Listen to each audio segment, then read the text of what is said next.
കപ്പലിലെ പെരുന്നാളാണ് കേട്ടോ. അപ്പോൾ ഞാൻ ഇതേ കാണിച്ച ക്ലിപ്പ് നമ്മുടെ ഇടവക പള്ളിയിൽ പെരുന്നാളിന് വാങ്ങിയതാണ് കേട്ടോ. എനിക്ക് ഭയങ്കരമായിട്ട് ഇഷ്ടമായി കേട്ടോ. അപ്പോൾ ഇതേ ഞങ്ങൾ റെഡിയായിട്ട് പള്ളിയിൽ പോവാണ് കേട്ടോ. അപ്പോൾ ഞായറാഴ്ചത്തെ പെരുന്നാളിന് കുർബാന അർപ്പിക്കുന്നത് ഫാദർ വിപിൻ കുരിശുന്തറയാണ്.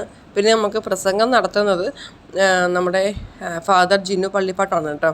കുർബാന പകുതി മുതൽ ഭയങ്കര കാറ്റും മഴയൊക്കെ ആയിരുന്നു കേട്ടോ. പ്രദക്ഷിണ ഇറങ്ങാറായപ്പോഴേക്കും കാറ്റൊക്കെ മാറി മഴയൊക്കെ ശാന്തമായി. അങ്ങനെ പ്രദക്ഷിണമൊക്കെ ഇറങ്ങി കേട്ടോ.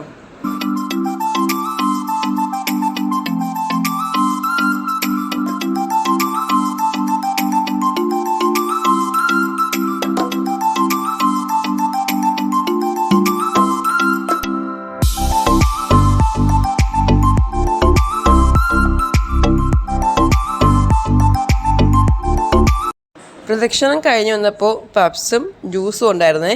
അപ്പോൾ അത് കഴിഞ്ഞിട്ട് പിന്നെ ഗാനമേളയായിരുന്നു കേട്ടോ. ഗാനമേളയ്ക്ക് മുമ്പായിട്ട് നമ്മുടെ ബാൻഡ് സെറ്റും ചെണ്ടമേള കലാശക്കൂട്ടും ഒക്കെ ഉണ്ടായിരുന്നു കേട്ടോ. അപ്പോൾ അതൊക്കെ കണ്ടു. അപ്പോൾ അതിനിടയ്ക്ക് നമുക്ക് നീണ്ട ക്യൂ നിന്നാണ് നമുക്ക് അമ്പും മൂടി എടുത്ത് വെക്കാൻ പറ്റിയത്. അങ്ങനത്തെ അമ്പും മൂടിയൊക്കെ നമ്മൾ എടുത്ത് പള്ളിക്കകത്തേക്ക് കൊണ്ടുപോയിട്ട് അവിടെ നിന്ന് പ്രാർത്ഥിച്ചിട്ട് വീണ്ടും പുറത്തേക്ക് കൊണ്ടുവന്നിട്ട് നമ്മൾ നേർച്ചയും വാങ്ങി കുറച്ചു നേരം ഗാനമേളയും കണ്ടുകൊണ്ടിരുന്നു കേട്ടോ.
നമ്മുടെ വീട്ടിലേക്ക് പുതിയൊരു പൂച്ചക്കുട്ടീനെ കിട്ടിയിട്ടുണ്ട് കേട്ടോ. അത് 1 മാസമായിട്ടുള്ള കുഞ്ഞാണ് കേട്ടോ. അപ്പോൾ അവർ നമുക്ക് വീട്ടിൽ കൊണ്ട് തന്നു കേട്ടോ. അപ്പോഴേക്കും ഞങ്ങളവിടെ അവൾക്ക് കിടക്കാൻ വേണ്ടിയിട്ടൊരു നല്ലൊരു കൂടൊക്കെ സെറ്റാക്കി വെച്ചിട്ടുണ്ട്. ഇത് കണ്ടപ്പോൾ അപ്പൂസിനും അമ്മൂസിനും ഒക്കെ ഭയങ്കര സന്തോഷമായി കേട്ടോ. അവർക്ക് ഭയങ്കര ഇഷ്ടമാണ് പൂച്ചക്കുഞ്ഞിനെ കേട്ടോ. നമ്മുടെ പഴയ വീട്ടിൽ ഇഷ്ടംപോലെ പൂച്ചക്കുഞ്ഞുങ്ങളൊക്കെ ഉണ്ടായിരുന്നു കേട്ടോ. പക്ഷേ അതിൻ്റെ തള്ളപ്പൂച്ച ഒന്ന് എടുത്തുകൊണ്ട് പോകും. അതുകൊണ്ട് നമുക്കൊന്നിൻ്റെ പോലും കൈ കിട്ടിയില്ല കേട്ടോ. അങ്ങനെ നമുക്ക് നല്ലൊരു പൂച്ചക്കുഞ്ഞിനെ നമുക്ക് വീണ്ടും കിട്ടി കേട്ടോ. പണ്ടൊരിക്കൽ ഞാനതുപോലെ ഒരു തീരെ പൊടി കുഞ്ഞിനെ കൊണ്ടുവന്നിട്ട് അതിന് നമ്മുടെ പശുവും പാലൊക്കെയാണ് ഒന്നിനെയും കൊടുത്തത് കേട്ടോ.